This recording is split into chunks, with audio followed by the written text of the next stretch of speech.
Culture Warrior segment tonight, a very disturbing story. At a pro-life rally in Rhode Island, some Occupy Wall Street protesters interrupted the demonstration.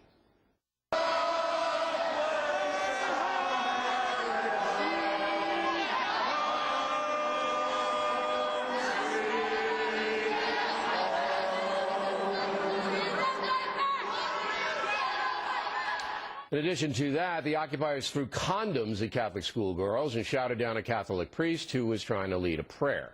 With us now, the Culture Warriors, Margaret Hoover and Gretchen Carlson.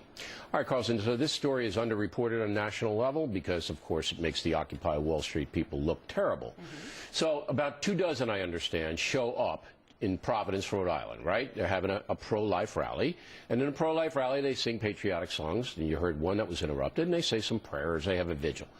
Then what happened when the occupiers showed up? They've been doing this, by the way, for 39 years, the Right to Life in Rhode Island. The Occupy Wall Street and possibly another group called Rhode Island Sexism League may have been responsible for this. They apparently did three things. They chanted, allowing the priest to not say the prayer that he has normally done. Okay. They physically assaulted, maybe that's too strong of a word, but physically bumped a state representative, Doreen Costa, who I spoke to today. Was anybody arrested for that? She went after that and called the Capitol Police, so they were there on the scene.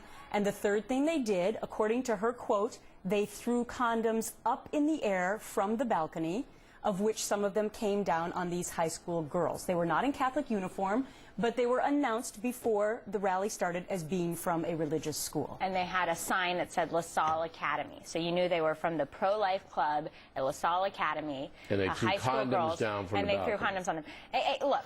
Well, let's stay with the facts, though. Okay.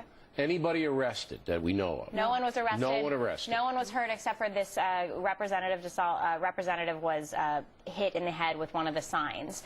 It didn't turn violent necessarily. The police were called. The police were actually notified ahead of time because the organizer of the event, Barth Bracey, had seen some of this happen in Washington, D.C. the week before. There had been some postings on his Facebook page indicating that there might be a counter-protest, so he was prepared. The Capitol Police were on alert. And while nobody was hurt, the thing he said turned into a mosh pit, and they ruined the event. Okay. How do we know they're Occupy Wall Street protesters? Well, they took responsibility. Occupy Wall Street. In what way? How did they do that? They have acknowledged on the Facebook page and the conversations that they were there protesting.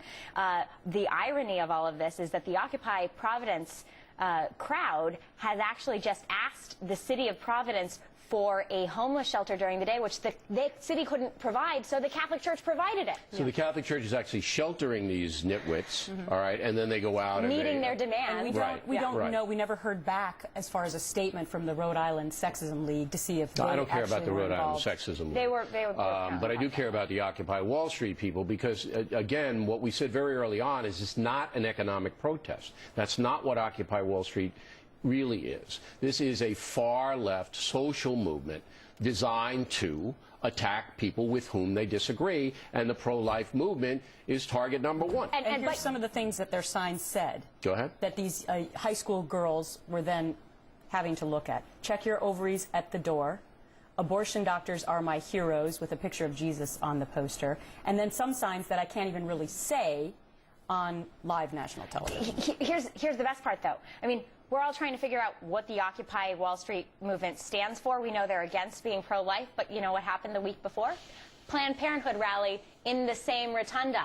Did any of the Occupy Wall Street people show up? Because they support Not that. a single one of them showed up.